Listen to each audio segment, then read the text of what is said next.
నమస్కారం గురుజీ. నమస్తే అమ్మ. ఈ ఫిబ్రవరి 14 రోజున కోటి కుంకుమార్చన కార్యక్రమం చేస్తున్నారు.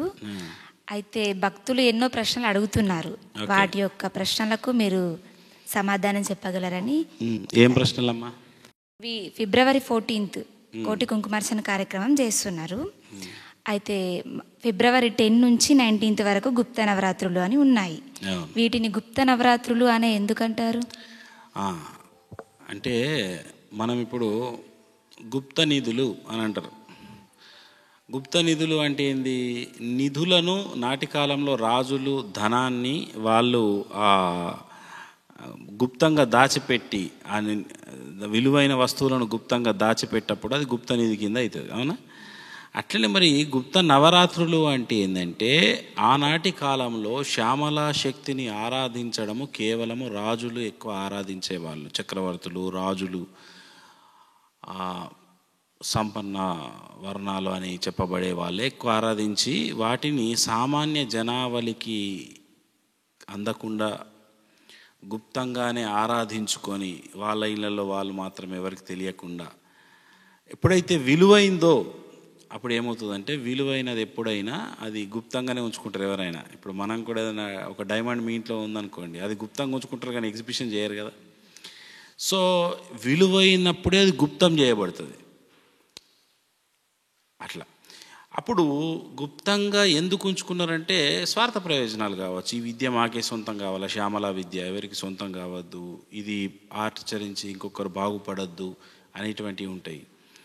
సో ఈ గుప్త నవరాత్రులు రాజశ్యామల పీఠం ఆధ్వర్యంలో బహిర్గతమైనాయి. అంటే ఒక డ్రాస్టిక్గా పెద్ద ఎత్తున దాన్ని చెయ్యాలి, సామాన్య మానవులకి ఇది అందజేయాలి. ఎందరో మంది మహాత్ములు దీని మీద ప్రయత్నం చేస్తున్నారు, మనమే అని కాదు. కానీ ఒక హ్యూజ్గా వెళ్ళాలి, ఇది సామాన్య జనావళికి వెళ్ళాలన్న ఉద్దేశంతో, శ్యామలా విద్య అందరికీ అందాలన్న ఒక గొప్ప సదుద్దేశంతో 11,000 మంది మహిళలచే మనం కోటి కుంకుమార్చన కార్యక్రమం నిర్వహిస్తున్న విషయం అందరికి తెలిసిందే. ఎప్పుడైతే ఈ గుప్త నవరాత్రులలో ఉన్న ఆ దివ్యత్వం ఏదైతే ఉందో ఇప్పుడు సామాన్య జనావళికి అందించడం జరుగుతుంది. రాజులు గుప్తంగా ఉంచారు కాబట్టి దాన్ని గుప్త విద్య, గుప్త నవరాత్రులుగా చెప్పబడ్డది.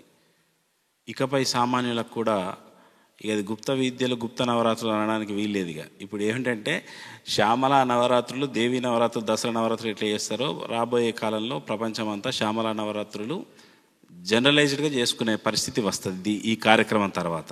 ఫిబ్రవరి 14 రోజున కోటి కుంకుమార్చన కార్యక్రమం చేస్తున్నారు. అయితే 11,000 మహిళలచే చేయాలన్న ఆలోచనలో ఉన్నారు. 11,000 మహిళల చేతనే చేయాలన్న ఆలోచన ఎందుకు వచ్చింది? నాకు 33,000 మంది మహిళలతో కూడా చేయాలని ఉంది. కానీ ఏంటంటే ఆర్థిక వ్యవస్థ బట్టి, ఎందుకంటే మనం ఉచితంగా అందరికీ చీరలు, యంత్ర ప్లేట్, కుబేర కుంకుమ ఇస్తున్నాం కదా. సో ఆర్థిక బడ్జెట్ను బట్టి దాన్ని బట్టే 11,000, లేకపోతే నేను 33,000 మందితో చేసే రకమే, 1,00,000 మందితో చేసే రకమే. అయితే 11 అనేది ఎందుకంటే మనం ఫస్ట్ 6 అనుకున్నాము. పబ్లిక్ వాళ్ళకి మహిళల యొక్క రెస్పాన్స్ చూసి 11 చేసినాం. ఇంకా వస్తుంది కానీ దేనికైనా ఒక ఇది పెట్టుకోవాలి కాబట్టి 11 పెట్టుకున్నాం తప్ప వేరే ఉద్దేశం లేదు. 11,000 అనేది కాదు. ఇంకా రాబోయే రోజులలో ఇది 1,00,000 కావాలి, 2 లక్షలు కావాలని మనస్ఫూర్తిగా నేను కోరుకుంటున్నా. ఇంతేదో మందితో చేయాలని ఏం లేదు. ఇక రాబోయే రోజుల్లో పెద్ద ఎత్తున కార్యక్రమాలు అమ్మవారు చేయించుగాక మనతోని. ఈ నవరాత్రుల్లో హోమాలు, అదేవిధంగా యాగాలు కూడా చేయిస్తున్నారు. దానివల్ల ప్రజలకు, భక్తులకు, శిష్యులకు కానీ ఎలాంటి లాభాలు ఉంటాయి? ఇప్పుడు యాగం వేరు, హోమం వేరు. హోమం అంటే మనం ఇంట్లో కానీ లేకపోతే ఇప్పుడు ఆలయంలో కూడా ఒక 2 అవర్స్లో చేసేది, అప్పటికప్పుడు సంకల్పం చేసేసి 2 అవర్స్ హోమం చేసి పూర్ణావతిస్తే అది హోమం అంటుంది. యాగం అంటే ఏంటంటే యాగశాల వేస్తారు. 9 రోజుల పాటు, ఇప్పుడు మనం తలపెట్టిన 9 రోజుల పాటు నవరాత్రులలో అగ్ని జ్వాల ఆరదన్నట్టు. అలాగే కోటి జపం జరుగుతూ ఉంటుంది యాగశాలలో. కోటి జపం అంటే జపము, దాని కౌంట్ మీద హోమము, దశాంశ హోమము, ఇట్లా దాన్ని జరుగుతూ ఉంటుంది. 9 రోజులు జ్వాల ఆరదు, జపం ఆగదు. సో ఈ రకంగా యాగ ఫలితం ఏంటంటే 9 రోజుల తర్వాతనే పూర్ణావతిస్తారు. సో యాగాలు బహు అరుదుగా జరుగుతాయి. జరిగే యాగం ఎందుకంటే 9 రోజుల పాటు జరిగే యాగ ఫలితం ఎవరైతే పాల్గొంటూ ఉంటారో, ఒక్కరోజు వచ్చి వాళ్ళు బిజీ ఉన్న షెడ్యూల్లో ఒక్కరోజు వచ్చి ఒక 2-3 అవర్స్ ఆ యాగంలో వాళ్ళు స్వయంగా క్రతువు చేసినా కానీ 9 రోజులు జరిగే యాగ ఫలితం, పూర్ణ ఫలితం ఈ సాధకులకు వస్తుంది. సామాన్యంగా మానవుడికి కర్మానుసారం కష్ట నష్టాలు రావడం కానీ, ప్రారంధ రీత్యా రోగాలు ఇవన్నీ రావడము ఎన్నెన్నో జరుగుతాయి. కానీ దానికి ఏంటంటే చాలామంది ఎందుకు ఇట్లా అవుతుంది అని అంటారు. అందుకే మన ఋషులు ఏం చేశారంటే, దేవతలు అగ్ని స్వరూపులుగా, జ్వాలా రూపంలో కాంతి స్వరూపులుగా వాళ్ళు తొందరగా శీఘ్రంగా అనుగ్రహం ఇచ్చే వాళ్ళు. ఎందుకంటే వాళ్ళు కాంతి శరీరులు. దివ్ అంటే వెలుగు, దేవతలు అంటే కాంతి శరీరము కలిగిన వాళ్ళు దేవతలు. సో అగ్ని బేసిక్గా కాంతి రూపంలో ఉంటుంది. సో అగ్ని రూపంలో మనం వేస్తే ఆ అగ్నిలో ఆ దేవతను ఆవాహనం చేసి ఆమె అగ్ని రూపంలో అక్కడ ప్రతిష్ఠితం చేస్తారు. కాబట్టి వీళ్ళు వేసే ఆహుతులు కానీ, వీళ్ళ సంకల్పాలు కానీ, వీళ్ళ యొక్క ఏదైతే ఇప్పుడు మూలమంత్ర హవనంలో కానీ, మాలామంత్ర హవనంలో కానీ డిజైర్స్ ఉంటాయి. డిజైర్స్ అంటే వాళ్ళ కోరికలు. ధనం మైదేహి, బలం మైదేహి, యశోమైదేహి, ఓజోసి మైదేహి, ఇటువంటి ఏదైతే వాళ్ళ యొక్క డిజైర్స్ ఏవైతే అన్నీ ఉంటాయో అవి ఉంటాయి. అలాగే కొంత శత్రు పీడలు ఉన్నవాళ్ళు కానీ, గ్రహ పీడలు ఉన్నవాళ్ళు కానీ ఇవి కూడా అవి తొలగాలి అనే ఒక సంకల్పంతో కూడిన మంత్రాస్ ఉంటాయి. అవన్నిటితో చేయడం వల్ల ఎవరైతే క్రతువు చేస్తున్నారో, ఎవరైతే ఆ దివ్య కర్మను అనుష్ఠానం చేస్తున్నారో, యజ్ఞ క్రతువును కర్మను దాంట్లో ఎవరు పాల్గొంటారో వాళ్ళకి ఆ రిజల్ట్స్ వస్తాయి. మీకు అర్థమైంది కదా. అందుకోసం యాగాలు గురువులు తలపెట్టడానికి కారణం అదే. అందులో పాల్గొనడం అనేది వాళ్ళ శ్రేయస్సే దాగి ఉంటుంది. ఇప్పుడు అన్నం వడ్డిస్తున్నాం, ఆకలి అవుతుంది ఒకరికి, ఎవరు చెప్పాల్సిన పని లేదు, వాళ్ళు వచ్చి ప్లేట్ పట్టుకొని అన్నం వడ్డించుకొని తినాల్సిందే. అప్పుడు ఏంటి, అన్నం రెడీగా ఉంది, అట్లనే సముద్రం రెడీగా ఉంది, నువ్వు మునక వేస్తే సముద్రం యొక్క స్నాన ఫలితం వస్తుంది. అట్లనే యాగం జరుగుతున్నది, సమస్యలు ఉన్నాయని ఊరికే ఫిర్యాదులు చేసుకునే బదులు ఈ యాగాలలో పాల్గొని అక్కడ ఆ దేవతను ప్రార్థించి శ్యామలమ్మను, అలాగే సుదర్శన నారసింహ సహిత అని కూడా చేస్తున్నాం. సుదర్శన నారసింహ సహిత రాజశ్యామల యాగం.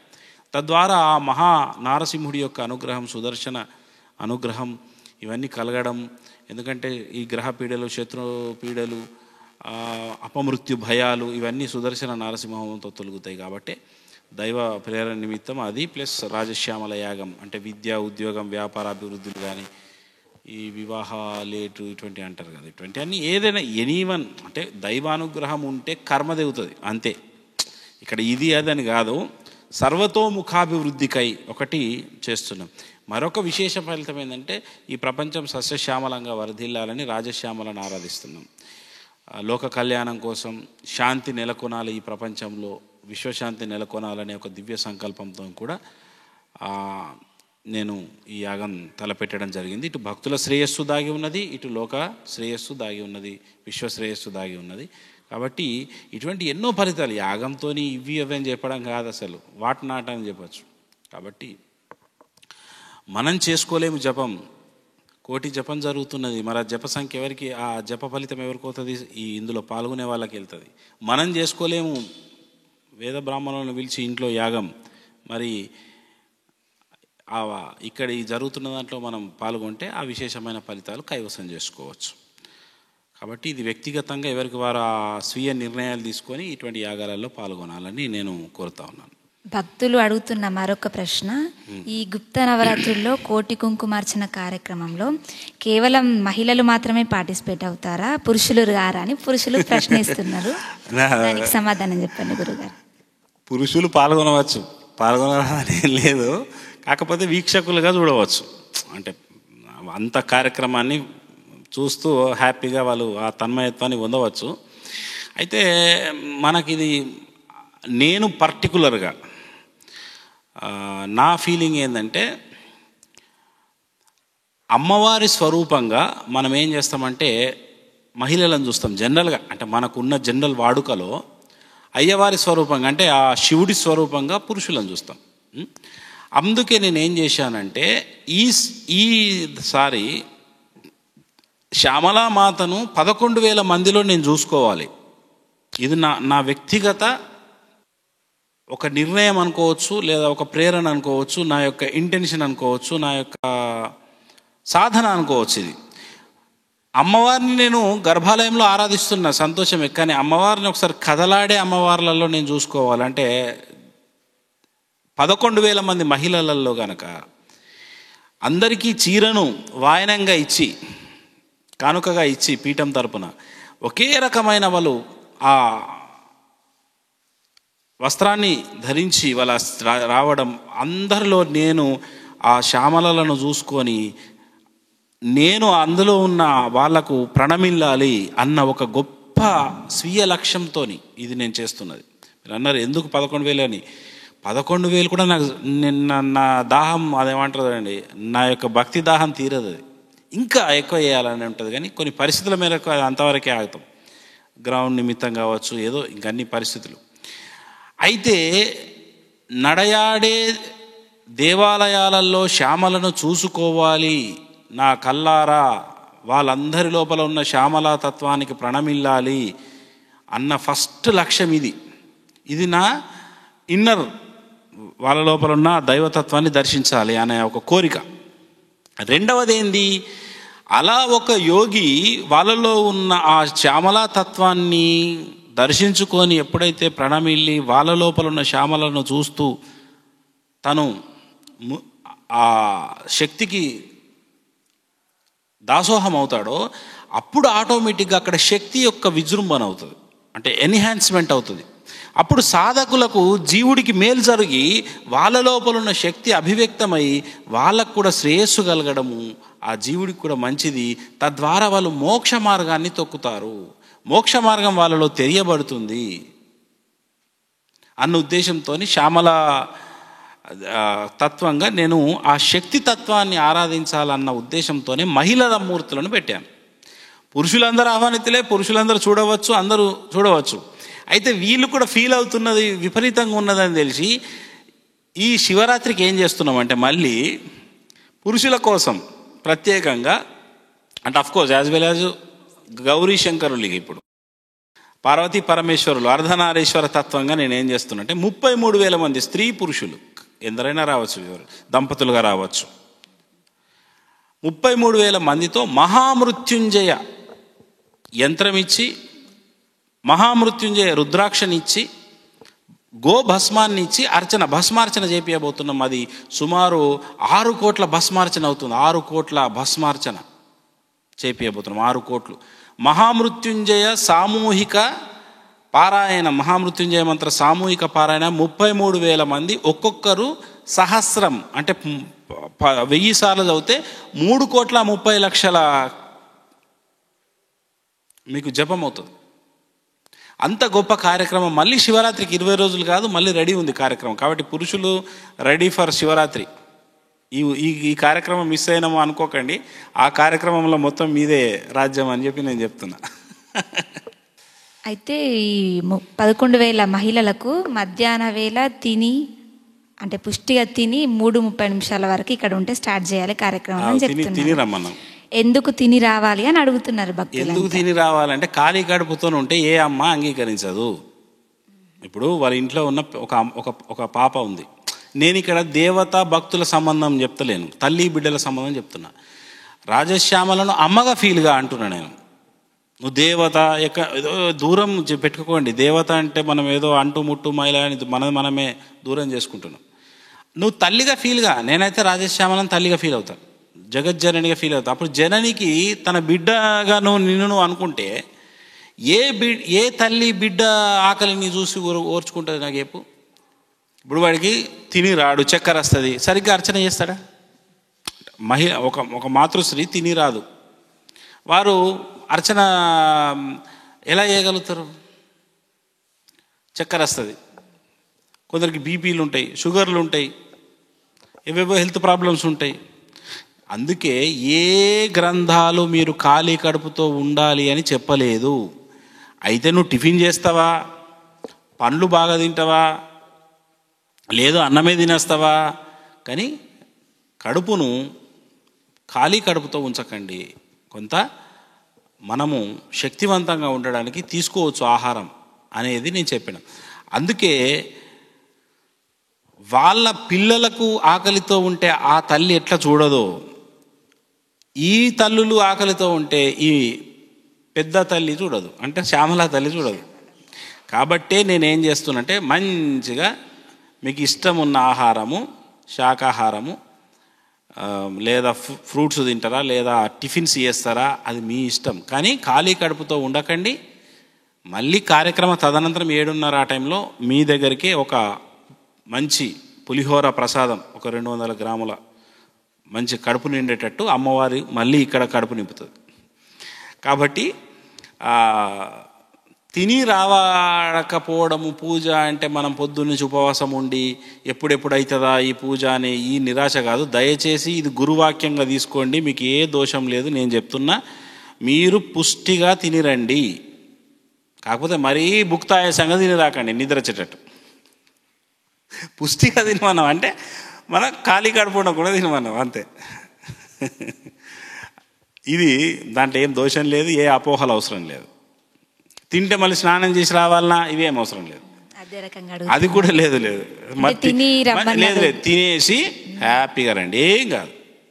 నేను చెప్తున్నాను, ఏ దోషం లేదు, ఉపవాసం ఉండాల్సిన అవసరం లేదు. అంటే ఈ కార్యక్రమం ఎందుకు ఉచితంగానే పెట్టారు గురుగారు అన్నట్టు ఎక్కువ అడుగుతున్నారు ప్రశ్నలు. దీనికి ఒకటే సమాధానం ఏంటంటే, తల్లి ప్రేమను ఇందాక నేను చెప్పాను కదా, ఇంతమంది ఇప్పుడు ఒక అమ్మవారికి గర్భగుడిలో చీరను ప్రసాదిస్తారు, అవునా? ఎంత వినయంగా వచ్చి ప్రసాదిస్తారు, ఎంత వినయంగా వచ్చి అమ్మవారికి నేను చీర పెట్టాను అనుకుంటారు. నేను 11,000 అమ్మవార్లకు నేను చీరలు పెట్టాను.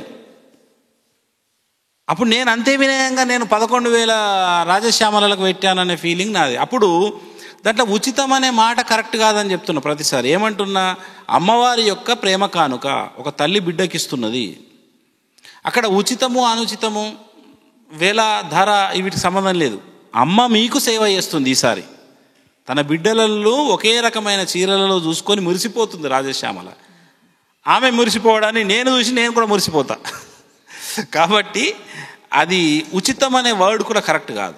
ఇది ఒక అమ్మవారి కానుక మీకు అందింది, వాయనం అందింది అనే భావన ఉండాలి.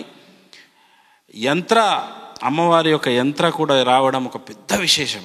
అది రాజశ్యామల యంత్రం ఇంట్లో ఉండడం అంటే రిజల్ట్స్ వాళ్ళకు మహా అపారంగా, అంటే వాళ్ళ ఇల్లు ఎప్పుడూ ఐశ్వర్యం, ఆరోగ్యం, ఆనందంతో విరజిల్లాలి అనే సంకల్పంతో ఇస్తున్నాం యంత్రం. నా దివ్య మంగళ సంకల్పం అది.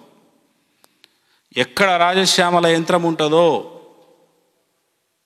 సంపన్నత వర్ధిల్లుతుంది. ఇది రాసి పెట్టుకోండి. సంపన్నత, ఆ ఇంట్లో పేదరికం ఉండదు. పేదరికపు ఛాయలు మొత్తం తీసేస్తుంది. రాజశ్యామలకున్న ఒక వండర్ఫుల్, ఒక మిరాక్యులస్ ఒక లక్షణం ఏంటంటే, ఆమె ఉన్నది అంటే ఆడ రాసి పెట్టుకోవాలి. ఒక 1-2 ఇయర్స్లో వాళ్ళ పేదరికం పోతుంది. వాడు అష్టదరిద్రంలో ఉన్న అష్టైశ్వర్యాలకు తీసుకెళ్తుంది. నేను అనుభవంలో చూస్తున్నా, చాలామంది జీవితాలలో చూస్తున్నా. ఇక అసలు చెప్పలేము, ఒకసారి మాటలు రావు అమ్మ యొక్క అనుగ్రహం. అందుకే యంత్రాన్ని అందుకు ఇస్తున్నా. ఎవరు అట్లా ఇవ్వరు. అటువంటి రాజశ్యామల యంత్రాన్ని మనం ప్రాణప్రతిష్ఠ చేసి వాళ్లకు అమ్మవారి కానుకగా ఇచ్చి వాళ్ళ ఇల్లు బాగుండాలి అనే ఒక గొప్ప లక్ష్యం అన్నట్టు. ఇది ఏం ఆశించి కాదు, బేషరతుగా మనం వాళ్ళకి సేవ చేయడం బేషరతుగా, ఒక ప్రేమతో. అమ్మతత్వం అందరికీ అందాలనే ఒక గొప్ప మహాలక్ష్యంతో తప్ప వేరే ఎటువంటి హిడెన్గా, వేరే ఒక స్వార్థపూరిత ఇంకేదో లాభాపేక్షలు ఆశించి నేను చేయట్లేదు. అట్లా చెయ్యను కూడా. అట్లా చేసిన వేస్ట్ అది. నేను ఏదైతే చేస్తున్నానో, అమ్మవారు చేయిస్తున్నారో నన్ను వాడుకొని, అది బేషరతుగా ఎటువంటి వాళ్ళ నుంచి అంటే ఒక షరతులు లేని సేవ ఇది. అసలు నాకైతే దాన్ని ఇంకెట్లా వర్ణించాలో నాకు కూడా అర్థం కాదు ఒక్కోసారి. సో ఇక్కడ ఉచితం ఎందుకు ఎందుకంటే ఎవరు ఉట్టిగిస్తారు ఇవాళ రేపు అనే తత్వం, ఎందుకంటే లోకం అట్లున్నది మరి. కానీ ఇవ్వడంలో ఉన్న ఆనందం ఇచ్చేవాడికే తెలుస్తుంది. ఒకసారి ఇచ్చి చూడండి, తెలుస్తుంది అని అంటే. నేను ఇవ్వడంలో ఉన్న ఆనందము అది ఎటువంటిదంటే, అది దైవగుణం, దైవం యొక్క లక్షణం అది. అందుకే సదా దాతవై వర్ధిల్లు అంటాడు సాయిబాబా. సో గురువు ఏదైతే చెప్పాడో సదా దాతవై వరదిల్లని, భగవంతుడు మహాత్ములు ఏదైతే చెప్పారో సదా ఇవ్వడానికి సిద్ధంగా ఉండని. సో ఆ రకంగా నేను ఎప్పుడు ఏమి ఇవ్వాలని ఆలోచిస్తా. అయితే జ్ఞానమా, అయితే ధ్యానమా, లోకానికి ఇంకేమి ఇవ్వాలి, ఎప్పుడు ఏదో ఒకటి ఇవ్వాలి. చిన్న రుద్రాక్షని ఇచ్చి పంపితే ఎవరన్నా నా దగ్గరికి వస్తే ఏదో ఒకటి, అంటే నేను ఖాళీ చేత్తో ఎవరు పంపను, ఏదో ఒకటి ఇవ్వడం అలవాటు నాకు. ఎందుకు అంటే నా దగ్గర ఉన్నదే ఇస్తా. నా దగ్గర ఇవాళ నేను నూకలన్నం తింటూ ఉంటే నూకలే పెడతా వాళ్ళకు, కానీ పెడతా. ఈరోజు నేను అష్టైశ్వర్యాల్లో తూగుతుంటే నా శక్తి మేరకు నేను ఏదైనా పెడతా, కానీ సదా పెట్టడం నాకు తెలుసు. వాళ్ళకేం చేయాలి, వాళ్ళు ఎట్లా ఫీల్ కావాలి, ఇది మాకు అమ్మవారి తరపున వస్తున్న హృదయపూర్వకమైన ఒక సేవా కానుక. మేము ఎంత భాగ్యవంతులం, మా అమ్మవారు మమ్మల్ని చీర రూపంలో, యంత్ర రూపంలో, కుంకుమ రూపంలో, వస్తు రూపేణ మమ్మల్ని వరించింది. కాబట్టి మేము అదృష్టవంతులమని వాళ్ళు ఫీల్ కావాలి. అప్పుడు ఆ నిజమైన శక్తి వాళ్ళు పొందుతారు. ఏదో వచ్చింది కదా, ఏదో ఇచ్చారు కదా, నాకు ఏ డొనేషన్లు రావు. నాకు ఇప్పటికీ నా ట్రస్ట్కి ఇంకా అకౌంట్ లేదు. ఈ డేట్ వరకు నా ట్రస్ట్కి అకౌంట్ లేదు. Till date now. ఇంకా ముందు ఉంటుందో కాదు, ఇప్పుడైతే లేదు. మళ్ళీ ఇంతకుముందు లేదన్నారు కదా అంటారు. అంటే ఈ డేట్ నాటికి లేదు. అంటే చూడండి, నాకు ఇవ్వడం తెలుసు కానీ కూడబెట్టుకున్నాడు తెలియదు. ఉన్నంతలో నేనేం బికారై నేను పెట్టను. ఉన్నంతలో నన్ను అనుసరించే శిష్యుల త్యాగాల మేరకు, ఇక్కడ నేను అంటే నేను ఒక 100 మందికి ప్రతిరూపం, ఓ 1000 మందికి ప్రతిరూపం, నన్ను అనుసరించే శిష్యులకు ప్రతిరూపం. సో వాళ్ళంతా నేను పెట్టిన కార్యక్రమాలకు వాళ్ళు తలా ఇంత వేయడం వలన ఇవాళ అందరికీ అది పోతుంది. ఆ పుణ్యఫలం ఏదుందో వాళ్ళకు చెందుతుంది, ఆ దాతలకు కానీ ఇది ఏదైతే వస్తున్నారో. కానీ ఇన్ని వేల మంది సంతోషంకు కారకులైన వాళ్ళందరూ ఎంత బ్లెస్ అవుతారు. ఇప్పుడు ఎంతమంది ఆనందపడుతున్నారు. ఇప్పుడు చీరలు తీసుకొని ఉంటారు, మీకు ఫోన్లు వస్తూ ఉంటాయి. ఎంత వాళ్ళ ఆనందం మాటల్లో చెప్పలేని ఆనందం ఉన్నదని మీరే చెప్తున్నారు. మరి అలాంటప్పుడు అదేంది, అది చాలు. బ్లెస్సింగ్ అంటే ఏందమ్మా, అమ్మవారు ఏదైనా మనకు ప్రత్యక్షమై నాయన ఆశీర్వదిస్తున్న బ్లెస్సింగ్ కాదు. వీళ్ళందరి రూపంలో ఉన్న ఆనందమే రాజశ్యామల యొక్క ఆశీర్వాదము ఆ దాతలకు వెళ్తుంది. నాకు అమ్మ ప్రేమ ఉంటుంది, నాకు పుణ్యం వద్దు, పాపం వద్దు, నాకు అమ్మ కావాలంట. కాబట్టి నేను ఏ పుణ్య పాపాలు ఆశించి కూడా ఇది చేయను, ఏ పుణ్యం వస్తుందని చేయను, పాపం దొరుకుతుందని చేయను. నేను కేవలము దైవ సంతృప్తి కోసం చేస్తా, లోకంలో ఆనందం నింపడానికి, శాంతి నింపడానికి కార్యక్రమాలు చేస్తా తప్ప నాకు వేరే ఏ ఇతర ఇంటెన్షన్లు ఉండవు. ఇప్పుడు ఉండవు, ఇక ముందు కూడా ఉండవు. ఎందుకంటే అంత కాన్ఫిడెంట్గా ఎందుకున్నా అంటే నా సిద్ధాంతం అది, నా మిషన్ అది. అప్పుడు అది డివేట్ కాకూడదు, ఇట్లా ఉంటుంది అది. అంటే రిజిస్ట్రేషన్స్ క్లోజ్ అయినాయి కదా, ఇంకా ఉంటే బాగుండు అని చాలా. అంటే అదే మనం 11,000కి మనము ఫిక్స్ చేసుకున్నాము. డిసెంబర్ 20 నాటికి రిజిస్ట్రేషన్ చేసుకోమన్నాం. డిసెంబర్ 20 లోపల ఎవరు రిజిస్ట్రేషన్ చేసినా పేరున మనం పంపిస్తున్నాము. ఇక దాని తర్వాత మనం క్లోజ్ చేసుకో 11,000కు క్లోజ్ అయినాక మనం చీరలు అన్నీ తెప్పించాం, యంత్రాలు అన్నీ ప్రింట్ చేయించాం, మన అచ్చేయించాం, కుబేర కుంకుమ అన్నీ క్వింటాల్స్ చెప్పాము. మరి ఇంకా ఇప్పటికిప్పుడు పెంచితే బడ్జెట్ పెరుగుతుంది కదా, ధనంతో కూడుకున్నది. ధనము ఒకటి మెయిన్, నెక్స్ట్ అందదు. ఇప్పుడు మనం చేసిన అవి మ్యానుఫ్యాక్చరింగ్ కాదు, అన్ని వేల చీరలు, అది ఒకటే రకమైన చీరలు కదా, మనం స్పెషల్ ఆర్డర్ మీద చెప్పి అందుకు. కాబట్టి ఇది అర్థం చేసుకోవాలి. వీక్షించడానికి రావచ్చు, శివరాత్రికి మళ్ళీ ఉంది కదా, అప్పుడు చీరల పంపిణీ ఉండదు. యంత్రం ఇస్తాము, రుద్రాక్ష ఇస్తాము, భస్మం ఇస్తాం, అంత పీఠం తరపున ఇస్తారు. హ్యాపీగా మనకు ఆరాధన ముఖ్యంగానే చీర ముఖ్యం కాదు కదా. శివరాత్రికి చీర ఇయ్యారు కదా అని కొందరు అంటున్నారు. శివరాత్రికి కూడా చీరలు ఇస్తే అంటే దేనికన్నా ఒక లిమిటేషన్స్ అనేటివి ఉన్నాయి. ఇప్పుడు ఇవ్వడానికి కూడా ఒకటి పెట్టుకొని అంతవరకే మనం ఇవ్వగలుగుతాం. భవిష్యత్తులో అమ్మ శక్తిని ఇస్తూ ఉందనుకోండి, మరింతమంది దాతలు ముందుకు వచ్చారనుకోండి, నేను 1,00,000 మందికైనా పెడతా, నాకేముండదు. నాది ఎప్పుడు దాతలు ఎవరైనా ముందుకు వస్తే వెంటనే నెక్స్ట్ కార్యక్రమం ఏంది డిజైన్ చేసేస్తాను నేను. అంతే తప్ప పొరపాటున అకౌంట్లు వేయండి, ఇవి వేయండి, అటేయండి, ఇవి ఏముండవు. వెంటనే ఏం కార్యక్రమం నెక్స్ట్ అనేది ఉంటుంది. ఇప్పుడు ఇది అవడే లేదు, శివరాత్రి ప్రోగ్రాం పెట్టలేము. ఇది 11,000, నెక్స్ట్ 33,000 మంది. ఇది అవడే లేదు, ఇంకా దానికి రూపకల్పన అయిందంటే ఆలోచించండి. ఎందుకు అంటే మనం చేసింది చాలా తక్కువ, చెయ్యాల్సింది ప్రపంచానికి ఇంకెంతో ఉన్నది. దైవ సాక్షాత్కారం పొందడం అంటే నాకు నేనుగా మౌనంగా ఉండడము, నా నిష్టలో నేను ఉండడము ఒక పద్ధతి అయితే, ప్రపంచంలో ఉన్న దైవానికి సేవ చేయడం ఇంకొక పద్ధతి ఉన్నది. అది వివేకానందుడి ద్వారా నేను తెలుసుకున్నా, ఒక యోగానంద స్వామి ద్వారా నేను తెలుసుకున్నా. కాబట్టి వాళ్ళేం బాధపడద్దు, నేను కూడా వాళ్ళకి చెప్తున్నా. ఉంటుంది బాధ, ఇంటి పక్కలకు వచ్చి అయ్యో నాకు రాకపోయా, మా తోటి కోడలికి వచ్చింది నాకే రాలేదు, ఇప్పుడు ఆ బాధ వర్ణనాతీతం ఉంటుంది ఇప్పుడు వాళ్ళకు. కాబట్టి చేసే కార్యక్రమం ఎంత గొప్పదో వాళ్ళు అర్చన చేయడం, మీరు చూడడం కూడా మీకు అంతే పుణ్యం వస్తుంది. నేను ఆ రకంగా సంకల్పం చేస్తున్నా. చూసిన వాళ్ళకు కూడా ఈ సత్ఫలితాలు కలగాలని నేను స్టేజ్ మీద నుంచి అలా అందరికీ మంగళాశీస్సులు అందిస్తాను. ఏం టెన్షన్ లేదు. అమ్మవారికి చేసిన వాళ్ళైనా చూసిన వాళ్ళైనా ఇద్దరు ఒకటే. ఆ మహా వలయంలో మనం ఉంటే చాలు ఆ రోజు.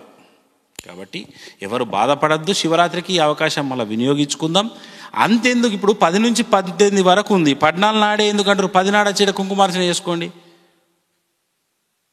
అమ్మవారు ఉంటుంది, నవరాత్రులలో ఎప్పుడైనా రావచ్చు కదా, ఎప్పుడైనా చూడొచ్చు కదా. ఆ రోజే అనేది కాకుండా 9 రోజుల పాటు రోజు రండి. మీకు అమ్మవారిని వీలైన రోజులు దర్శించుకోండి నవరాత్రులలో అని నేను పిలుపునిస్తున్నా. సాధారణంగా కుంకుమార్చన అంటే కుంకుమ రెడ్ కలర్లో ఉంటుంది. మరి కుబేర కుంకుమ అర్చన యొక్క విశిష్టత ఏంటి? Very good. కుబేర కుంకుమ అంటే గ్రీన్ కలర్లో ఉంటుంది. గ్రీన్ కలర్లో అంటే మీకు హోలీ కలర్ కాదు, మళ్ళా అవన్నీ కెమికల్ కలర్. ఇది కుంకుమ అంటే పసుపును కొన్ని రకాల మిశ్రమాలతో ఏం చేస్తారంటే దానికి గ్రీనిష్ వస్తుంది. ఇప్పుడు పసుపుకు మీరు కొన్ని ద్రవ్యాలు కలిపితే రెడ్ అవుతుంది. ఇప్పుడు మందార తైలము ఇటువంటి కలిపితే అది గ్రీన్కు మారుతూ ఉంటుంది. అంటే దానికి ఉన్న లక్షణాలు అవన్నీ. అంటే ఒరిజినల్ ఆయుర్వేద మూలికలతో మిశ్రమాలను కొన్నిటి యొక్క కాంబినేషన్ కలిపితే పసుపు గ్రీనిష్గా మారి గ్రీన్ కుంకుమ అవుతుంది. అది పసుపు కుంకుమ అని ఎట్లా అంటారో, ఈ పసుపు నుంచే అది గ్రీన్ కుంకుమ తయారవుతుంది, వేరేదేదో కాదు అది. కాబట్టి అది మన యొక్క శాస్త్రాలలో చెప్పబడ్డది. కుబేర కుంకుమను ఎవరైతే ధరిస్తారో వాళ్ళకు పాజిటివ్నెస్ అట్రాక్ట్ అవుతుంది, విద్య అట్రాక్ట్ అవుతుంది, ధనాకర్షణ ఉంటుంది. అందుకే దాన్ని కుబేర కుంకుమ అన్నారు. అటువంటిది ఇక్కడ శ్యామలానే ఆకర్షణ శక్తి గల దేవత. అటువంటి శ్యామలాను కోటి కుంకుమార్చన చేసి ఆ కుంకుమను అమ్మవారి గర్భగుడిలో అమ్మవారిని నింపి ఒక ఆదివాసం కుంకుమాదివాసం చేసి ఒక రాత్రంతా ఉంచి ఆ కుంకుమను ప్రసాదంగా ఇస్తే దాని ఫలితాలు ఏమని చెప్తాం? కాబట్టి ఆ కుంకుమ గొప్పతనం అంతా ఇంత కాదు. అది ఎట్లా పెట్టుకోవాలన్నా కూడా నేను ఆ రోజు చెప్తా సభాముఖంగా. అప్పుడు వాళ్ళకి అర్థమవుతుంది. ఇప్పుడు చెప్తే అది ఏదో అనుకుంటారు. నేను సభాముఖంగా రోజు చెప్తాను. ఎప్పుడు పడితే అప్పుడు అట్లా ధరించరాదు, ఎట్లా ధరించాలి, ఎంత మంచి కార్యక్రమాలకు వెళ్ళేటప్పుడు ఎట్లా ధరించాలి, ఇదంతా కొంత ఉన్నది. దానికి సూచనలు రోజు ధరించవచ్చు. కానీ అటువంటి విశేషమైన కుంకుమను ఎంత బదిలంగా ఒక 1 year పాటు మనం కాపాడుకోవాలి. అదొక వరం, అదొక ప్రసాదం. అది మన ఇంట్లో ఆపత్కాల పరిస్థితులలో మనం రక్షించే ఒక అమ్మవారి యొక్క శక్తి, మనం ఇచ్చే ఆ కోటి కుంకుమ యొక్క ప్రసాదం. కాబట్టి అది ఏదో నార్మల్గా చూడొద్దు. అది ఆ శక్తి కుంకుమను నిజంగా నేను చెప్తా, దాని వైభవం ఆ రోజు నేను సభాముఖంగా చెప్తా, అందరికీ అర్థమవుతుంది ఆ రోజు. అదే రోజు ఏకకాలంలో శ్రీ విద్య మహాప్రాణోపదేశం ఇస్తున్నారు. దీనికి మహిళలందరూ అర్హులేనా? అసలు యాక్చువల్ ఏంటంటే మహిళా మనులను బాగా ఒక 1000-2000 years బ్యాక్ నుంచే మహిళా శక్తిని బాగా తొక్కి పెట్టడము, వాళ్ళను ఇళ్ళకి వెళ్ళని ఇటువంటి ఎన్నెన్నో అవన్నీ ఇక ఇప్పుడు అప్రస్తుతం. కానీ కొంత స్త్రీ శక్తిని తొక్కిపెట్టిన విషయం వాస్తవమే. అది పూజలకు దూరం, ఉపదేశాలకు దూరం, కొన్నిటికి యజ్ఞాలకు దూరం, యజ్ఞాలు చేయొద్దన్నారు, ఇవన్నీ ఎన్నెన్నో అన్నారు. యాగశాల ప్రవేశమే లేదు స్త్రీలకు అన్నారు. అవన్నీ ఆచరణలో ఎంతోమంది మహాత్ములు సంస్కరణలు తెచ్చారు. మనకు విప్లవం, ఆధ్యాత్మిక విప్లవం తెచ్చి స్త్రీలతో అదంతా చేశారు. వారి అడుగుజాడలలో నేను కూడా యాగశాలలో కూడా స్త్రీలు వెళ్ళి మనం డైరెక్ట్ జంటలు వాళ్ళు చేసుకోవచ్చు హవనం. అలాగే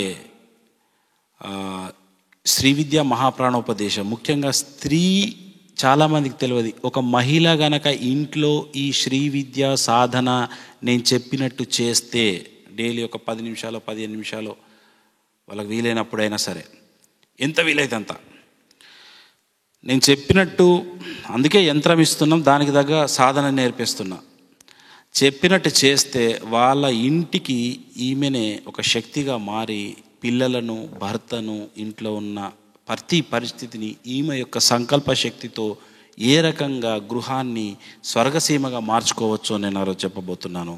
అదే శ్రీ విద్య మహాప్రాణోపదేశం. సో అది మన ప్రాణశక్తికి, మన ప్రాణ విద్యకు, మనం ఇప్పుడు మహాప్రాణ విద్య ఆల్రెడీ మనది ఉంది, దాన్నే మహాప్రాణ విద్య అంటారు. కానీ మహాప్రాణోపదేశం అంటే శ్రీ విద్యను లింక్ ఇచ్చి వాళ్ళకి చెప్తే ఆ శ్రీమూర్తులు చాలా అద్భుతంగా శ్రీ విద్య ఉపదేశంలో వాళ్ళకు యోగ భోగాలు, మోక్షము, ఇటు కుటుంబ సౌఖ్యము ఇవన్నీ దక్కుతాయి. ఆ రకమైన ఎన్నో రహస్య సాధన ఆ రోజు చెప్పబోతున్నా అందరికీ ఒకటేసారి. అది ఒక్కసారి ఆ మహాప్రాణోపదేశం తీసుకున్నారంటే ఇక వాళ్ళకి తిరుగులేదు. వాళ్ళు ఇక వెనక్కి తిరిగి చూసుకోరమ్మా, అంత క్లియర్గా నేను చెప్తున్నా. వారి ఎక్స్పీరియన్స్లే చెప్తారు భవిష్యత్తులో. ఇక అన్ని వేల మందికి ఏకకాలంలో ఎలా సులభమవుతుంది గురుగారు? ఆన్ స్టేజ్ ద్వారా ఇవ్వచ్చు, సామూహికంగా ఇవ్వచ్చు. అది ఒక యోగిక్ వేలో ఇస్తాం. అది జనరల్గా చెవిలో మంత్రం ఊదే తత్వం కాదు, ఇది యోగిక్ వే వేరు ఉంటుంది. అది చెప్పేది యోగుల సాంప్రదాయంలో ఆ యోగుల విధానమే వేరు. ఆ ఉపదేశించే విధానం ఎట్లుంటుందంటే మాస్గా ఉంటుంది, ఒకటేసారి ఉంటుంది, ప్రతి ఒక్కరికి కనెక్ట్ అవుతుంది. ఏకకాలంలో అందరితో తన యొక్క యోగ శక్తితో దాన్ని బోధించగలుగుతాడు. వాళ్ళతో పాటు వచ్చిన పురుషులకు కూడా ఇది చెప్పాల్సిన విషయం ఏంటంటే, ఫర్ ఎవ్రీ ఈ గ్రౌండ్లో ఎంతమంది ఉంటారో అంతమందికి అది శ్రీ విద్య. అప్పుడు 11,000 అనడానికి వీల్లేదు. ఈ గ్రౌండ్లో 33,000 ఉన్నారనుకో, ఆ టైంలో 33,000 మందికి. ఇప్పుడు మహిళలు ఎవరైనా చెప్తే స్వామీజీ ఆ రోజు ఉపదేశం అందరికీ ఉంటుంది, కేవలం కుంకుమార్చన వీలు చేస్తారు, ఇది చెప్పమ్మా. పురుషులకు కానీ ఇప్పుడు ఎవరైతే చీరలు రాలేవనే బాధపడే వాళ్ళకు మీరు రండి, ఆ అద్భుతమైన భాగ్యం అది కదా, అది మెయిన్ భాగ్యము, అది మీరు పొందండి అని చెప్పి మీరు పిలుపునియచ్చు వాళ్ళకు. అంటే మీరు ఎవరైనా ఫోన్లు చేస్తారు కదా, మీకు చేసిన వాళ్ళకి చెప్పచ్చు. ఇది ఆల్ ఆర్ ఆ గ్రౌండ్ ఎంతమంది ఉన్నారో అంతమందికి అది రిసీవింగ్ మెంటాలిటీ ఉంటే చాలు. ఊరికే తమాషా చూసినట్టు చూస్తారు కొందరు, ఆ బ్యాచ్ కూడా ఉంటారు. ఆ తమాషా చూసేవాళ్ళకి ఈ శక్తి పోదు. రిసీవింగ్, నేను తీసుకుంటున్నా ఇప్పుడు శ్రీ విద్య మహాప్రాణోపదేశం గురువు గారి నుంచి అని ఫీల్ ఉంటుంది చూడు, వాళ్ళకే ఆ ఎనర్జీ అనేది కనెక్ట్ అవుతుంది. అందరికి కాదు, అది తమాషా చూసేటోళ్ళకి కాదు. అంతే కదమ్మా. ఆ రోజు వచ్చే మహిళలు ఎలాంటి నియమాలు పాటించాలి గురుగారు? ఈ కుంకుమార్చన పాల్గొనే వాళ్ళ అయితే మన అమ్మవారు ఇచ్చిన చీర ఏదైతే మనం ఇచ్చామో, ఆ గ్రీన్ కలర్ శారీ, దానికి సంబంధించిన వస్త్రం ఎట్లా ధరించి వస్తారు, చీరను ధరించి. అలాగే ఆ రోజు అందరూ పసుపు పారాణిగా రాసుకోవాలి. పసుపును రాసుకుంటారు కదా పాదాలకు, మహిళలు అందరు రాసుకోవాలి ఖచ్చితంగా. అలాగే మంచి వీలైతే ఆకుపచ్చ గాజులు, వీలైతే మంచిగా తల్లో పువ్వులు ఇట్లా పెట్టుకొని ఒక నిండు ముత్తైదువులలాగా మంచిగా మంచి తిలకం, కుంకుమ తిలకం, గంధం కుంకుమ తిలకం ఇట్లా ధరించి చెప్పులు లేకుండా రావాలి. అంటే ఇంటికి వెళ్ళే చెప్పులు వేసుకోవద్దు, చెప్పులు ఇంటికానే వదిలేసి రావాలి. ఎందుకు అంటే మనం ఇంటి నుంచి బయలుదేరేటప్పుడు కాళ్ళు కడుక్కొని పారాని రాక్కొని బయలుదేరితే అయిపోయింది. అదే మన పసుపు రాసుకొని అప్పుడు ఏమవుతుంది, హ్యాపీగా అందరూ వస్తారు. దాని ద్వారా వాళ్ళకి ఎంతో మంచి ఒక పవిత్రత సంతరించుకుంటుంది, ఆటోమేటిక్ మానసిక పవిత్రత కూడా. రెండవది శుద్ధి, దేహశుద్ధి అవుతుంది అట్లా చేయడం వల్ల ఆటోమేటిక్గా. ఈ నియమం పాటించాలి. తిని రావచ్చు కానీ ఇదొక నియమం పాటించాలి. మళ్ళీ ఇంత క్రౌడ్లో మనం ఎక్కడనో చెప్పుల స్టాండ్ ఉంటుంది కదా, చిత్తమంత శివుడి మీద అన్నట్టు అయిపోతుంది మళ్ళీ. కాబట్టి అందుకే ఈ గోల్ అంత ఎందుకని కూడా నేను అసలు చెప్పులు ధరించకుండా వస్తేనే శ్రేయస్కరం కదా అని చెప్పాను. వీలైతే ఇక్కడ అందరూ మౌనంగా ఆ రోజు ఉండాలి, అసలు మాట్లాడద్దు. ఇంటి నుంచి బయలుదేరి ఇక్కడికి వచ్చాం, గ్రౌండ్లోకి అడుగు పెట్టాము, ఇక్కడ ఆ ప్రాంగణంలోకి అంటే ఎవరు మాట్లాడద్దు. మౌనం ఎంత ఉంటారో అంత శక్తి మీకు ఇప్పుడు ఇక్కడ నుంచి వస్తూ ఉంటుంది. గురువు నాదం ద్వారా కావచ్చు, ధ్యానం ద్వారా, ధ్యానం కూడా చేపిస్తాను కొద్దిసేపు కాబట్టి, ధ్యానం ద్వారా కావచ్చు, ఈ కుంకుమార్చన ఒక అద్భుతమైన శక్తి వాళ్ళని చుట్టుముడుతుంది కదా. మాట్లాడితే పక్క వాళ్ళకి మాట్లాడితే వాళ్ళకు అవుతుంది. మౌనంతో తనకే అది అబ్జర్వ్ అవుతుంది. అందుకే మాట్లాడద్దు, ఫోన్లు స్విచ్ ఆఫ్ పెట్టుకొనే ఉండాలి. దాదాపుగా పిల్లల్ని వాళ్ళు తీసుకురాకుండా ఉంటేనే బాగుంటుంది. ఎందుకంటే పిల్లలకి అలవ్ ఉండదు అందులో. గ్యాలరీలో వీక్షకుల గ్యాలరీలలో వాళ్ళ పేరెంట్స్ ఇంకెవరు వస్తే వాళ్ళకి ఇచ్చేయచ్చు, కానీ ఈ ఫ్రంట్ గ్యాలరీలలో మహిళలు కుంకుమార్చన చేసే గ్యాలరీలలో అలో చెయ్యరు. ప్రేక్షకుల గ్యాలరీలో పిల్లలు ఉండొచ్చు, ఇదేం ప్రాబ్లం లేదు. ఇవన్నీ చూసుకొని రావాలి, సకాలంలో రావాలి. మెయిన్ 3:30 నుంచి గ్యాలరీలోకి అనుమతిస్తారు. 1 గంట సర్దుకునుడికే పోతుంది అందరు సెట్ అవ్వడికి అదంతా. కాబట్టి 3:30 నుంచి అనుమతి ఉంటుంది గ్యాలరీలోకి. అది కూడా గమనించాలి అందరూ భక్తులు. ఇంకా వేరే నియమాలు ఏముంటాయి అంటే 9 రోజులు వీలైతే, ఇఫ్ ఎనీ పాసిబుల్, ఇది డిమాండ్ కాదు అండ్ షరతు కాదు, నియమం కూడా కాదు, వీలైతే 9 రోజుల పాటు శ్యామలామాత యొక్క ఇంట్లో ఒక ఫోటో పెట్టేసుకొని 9 రోజుల పాటు దీపారాధన చేస్తే ఇంకా మంచి. 9 రోజులు ఈ నాన్ వెజ్ తినకుండా కొంత ఆ 9 రోజుల పాటు ఒక దీక్షలాగా ఉంటే ఇంకా మంచిది. లేదంటే ఒక్కరోజే మేము చేసుకుంటాం అంటే ఓకే, నో ప్రాబ్లం, అది ప్రాబ్లం లేదు. కానీ అమ్మవారి నవరాత్రులు కాబట్టి 9 రోజులు ఒక ఉంటే అట్లా కూడా వీలైన వాళ్ళు ఉంటే మంచిది. ఇంకా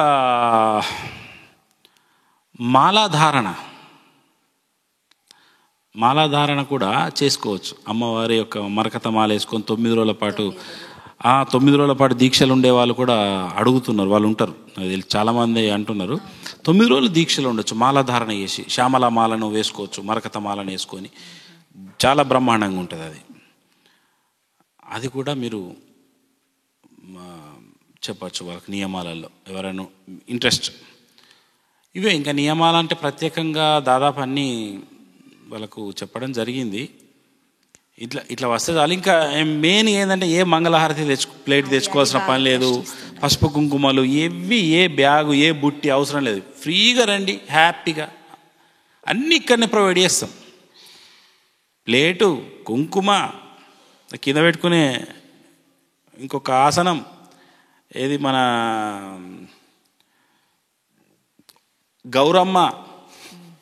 గౌరమ్మలు కూడా, గౌరమ్మను పసుపు గౌరమ్మ. ఇంకొకటి మరకత పూస గుండు ఇస్తున్నాం, మరకత పూసలు. అది మరకత మణిని, చిన్న మణిని ఇస్తున్నాం. మరకత మణి యంత్ర ప్లేట్లో బిందు స్థానంలో పెట్టి ఆమెను గౌరమ్మ పెట్టి ఇప్పుడు కుంకుమార్చన చేపిస్తాం. మరకత మణికి కంప్లీట్ శ్యామల శక్తిని ఆవాహన చేస్తాం, శ్యామలను ఆవాహన చేస్తాం. శ్యామల దేవిని ప్రతి మరకత పూసలో, ప్రతి మరకత మణిలో ఆవాహన చేసి 3 క్యారెట్ల సుమారు ఉంటుంది, 1, 2 నుంచి 3 క్యారెట్ల మరకత మణి అది ఇస్తున్నాం మనం. మరి చూడండి ఎంత అద్భుతం. కాబట్టి ఆ మణిని మళ్ళీ వాళ్ళు మంగళసూత్రానికి కట్టుకోవచ్చు. ఆ మణిని చాలా మంచిది. అట్లా మనం వెళ్తున్నాం కాబట్టి ఇవన్నీ ఇస్తున్నాం చాలా శ్రద్ధతో. వాళ్ళకి ఇక చెప్పని ఇంక ఇవన్నీ ఇస్తున్నాం. మరకత పూస ఎక్కడ చెప్పలే, మరకత మణి ఇవ్వడం అంటేనే అదొక అద్భుతం. అది మరకత చిన్న 2 క్యారెట్ల 3 క్యారెట్ల మణిని ఇస్తున్నాం, మరకత మణి, గౌరమ్మ అన్నీ మనమే ఇస్తున్నాం. ఎవ్రీథింగ్. ఇంకా అక్కడక్కడ ఒక సమర్పించడానికి ఒక ఫ్లవర్ని, వాళ్ళు తల్లో పెట్టుకోవడానికి ఒక ఫ్లవరు, అది కూడా ఒకటి అరేంజ్ చేస్తున్నాం. ఎందుకంటే వాళ్ళకు అమ్మవారి స్వరూపంగా అలంకరించుకుంటారు. వాళ్ళు పెట్టుకొని వచ్చినా కానీ పీఠం తరపున అమ్మవారికి అభిషేకించిన ఒక ఫ్లవర్ కూడా ఇస్తాం. ఇవన్నీ ప్రతిదీ జాగ్రత్త తీసుకుంటున్నాం. వీలైనంత శ్రద్ధతో ప్రేమతో చేయడానికి ప్రయత్నిస్తున్నాం. కానీ ఇదంతా ఎవరి ద్వారా సాధ్యమవుతుంది అంటే ఇప్పుడు పాల్గొనే సేవకులు ఎవరైతే ఉన్నారో, దాతలు, మనకి ఇప్పుడు ఆల్రెడీ మన శిష్యులు ఎవరైతే ఉన్నారో వాళ్ళతో కానీ, ఈ పాల్గొనే ఈ 11,000 మంది మహిళా మూర్తులు ఎవరైతే ఉన్నారో వీళ్ళ యొక్క కోఆర్డినేషను, సంయమనము, స్వీయ నియంత్రణ బాగా అవసరం. మళ్ళీ చెప్తున్నా, ప్రతి ఒక్కరు ఇది పాటించాలని మీరు చెప్పాలి. మౌనంగా ఉండాలి, వీలైనంత ఇన్స్ట్రక్షన్స్ని ఫాలో కావాలి. ఆ రోజు ఒక్కరోజు ముచ్చట బంద్ చేయాలి. అదొకటే మెయిన్ నేను చెప్పే నియమం. రాత్రి ఏ టైం వరకు అంటే ఈ కార్యక్రమం పూర్తి? ఐ థింక్ మ్యాక్సిమం 8 కల్లా క్లోజ్ అవుతుంది. 8 కల్లా కంప్లీట్ అయిపోతుంది కార్యక్రమం. ఇంకా వాళ్ళు 8 తర్వాత వెళ్ళచ్చు. ఒక 10 నిమిషాలు అటు ఇటు కానీ దాదాపు కంప్లీట్ అవుతుంది. అంతే కదమ్మా. ఓకే, ఈ రకంగా మరి అందరూ తెలుసుకున్నారు. తెలుసుకున్న దాన్ని ప్రతి ఒక్కరూ ఆచరించే ప్రయత్నం చేయండి. మీ సందేహాలకు ప్రతిగా వీరు అడిగారు, ఎందుకంటే వీళ్ళకి ఫోన్లు వస్తాయి కాబట్టి. సరే, వాళ్ళ సందేహాలన్నిటికీ ఒక సమాధానంగా ఇట్లా ఒక ఇంటర్వ్యూ చేద్దామని నేనే చెప్పడం జరిగింది. ఆ రకంగా వాళ్ళు అడిగారు. మీ అందరూ ఇవన్నీ విని ఆచరిస్తారని నేను మీ అందరినీ కోరుతా ఉన్నాను. అందరూ స్వీయ నియంత్రణ, సంయమనం పాటిస్తూ అమ్మవారి యొక్క ఆ కృపను పొందాలి. ఈ కార్యక్రమాన్ని మనం అంతా కలిసి విజయవంతం చేయాలని మీకు నేను పిలుపునిస్తున్నాను, అలాగే ఆశీర్వదిస్తున్నాను. అందరికీ శుభం భూయాత్.